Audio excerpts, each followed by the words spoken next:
Hello and welcome to Banu's Corner. Palapazha Paniyaramத்தை எங்க ஊரான நாகர்கோயில்ல Chakkapazha Paniyaramனு சொல்லுவாங்க. இது ஒரு நாகர்கோயில் ஸ்பெஷல் ரெசிபி. வேற எங்கேயும் இத பார்க்க முடியாது. இந்த பணியாரத்தை வாழை இலையில வேக வைக்கும்போது அந்த வாழை இலையின் வாசனையும் பலாப்பழத்தின் சுவையோடு வெல்லம், தேங்காய், சீனி கூடும்போது ஒரு ஸ்பெஷல் அண்ட் யூனிக் டேஸ்ட்டை கொடுக்குது. ஆடி அமாவாசைக்கு வாங்கின வாழை இலை மிச்சம் இருந்ததுனால இது பண்ண வசதியாக இருந்தது. தேவையான பொருட்கள் என்னன்னு பார்க்கலாம். பலாப்பழத்தை சின்னதாக வெட்டி 4 கப் அளவு எடுத்திருக்கேன். நான் வாங்கின பழம் படத்தில் பாருங்கள் கரெக்டாக 4 கப்பு கொடுத்தது. பச்சரிசி 1.25 கப்பு, இட்லி அரிசி 1/4 கப்பு, ஒரு 2 to 3 மணி நேரம் ஊற வச்சு நல்லா வடிய விட்டு எடுத்துக்கோங்க. அப்புறம் வெல்லம், தேங்காய் அண்ட் வெள்ளைச்சீனி அளவு டிஸ்கிரிப்ஷன் பாக்ஸில் பார்த்துக்கோங்க. முதல்ல பலாப்பழத்தை மிக்சியில் ஒரு சுற்றிட்டு வெள்ளத்தையும் போட்டு அரைச்சி வச்சுட்டு அதை கிரைண்டரில் ட்ரான்ஸ்ஃபர் பண்ணி அரிசியோட வடிய விட்ட அரிசியோட நல்லா நைஸாக அரைச்சிக்கோங்க. கிரைண்டரில் சிக்கும்னு சொல்லிட்டு தான் நான் மிக்சியில் போட்டேன் பலாப்பழத்தை. அதுக்கப்புறம் நீங்கள் நல்லா நைஸாக அரைச்சி ஒரு பாத்திரத்தில் ட்ரான்ஸ்ஃபர் பண்ணிக்கோங்க. அரைக்கும்போது தண்ணியே சேர்க்காதீங்க, பலாவில் உள்ள தண்ணியே சரியாக இருக்கும். வாழை இலையை சின்ன சின்னதாக வெட்டிட்டு தேங்காவையும் சீனியும் ரெடியாக வச்சுக்கோங்க.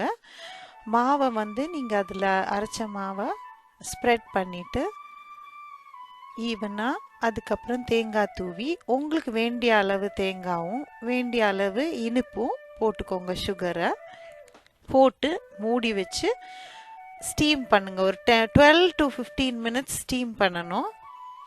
நீங்கள் அதை திறந்து பார்த்தீங்க அது இலகிடுச்சுன்னா குக் ஆயிடுச்சுன்னு அர்த்தம். திருப்பி போட்டு திருப்பி அந்த சைடும் ஆயிடுச்சான்னு பாருங்கள். நான் ஒன்று மட்டும் சாம்பிளுக்கு உங்களுக்கு காட்டினேன். மொத்தமாக பண்ணும்போது உங்களுக்கு காட்டுறது கஷ்டம். ஸோ ஒன்று காட்டியிருக்கேன்.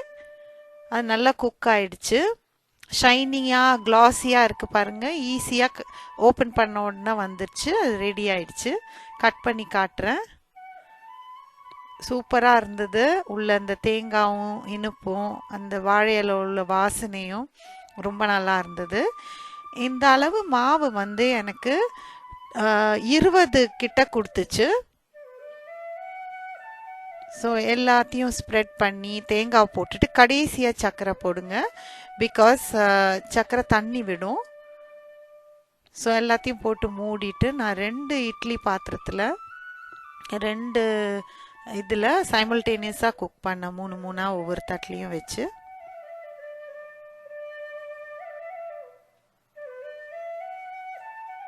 ஸோ மொத்தமாக அப்படி வச்சு எடுத்துட்டேன். கரெக்டாக எனக்கு 12 நிமிஷம் ஆச்சு குக் பண்ண. பாருங்கள் அழகாக இலகி வந்துருச்சு. எனக்கு ரொம்ப வாழை இலை கிடைக்கல.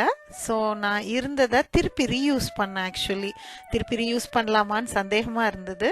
ஆனால் சூப்பராக ரீயூஸ் பண்ணி நான் ஓப்பன் பண்ணி அதே இலையில கொஞ்சம் எடுத்து பண்ணேன். 2வது வாட்டி நல்லாவே வந்தது.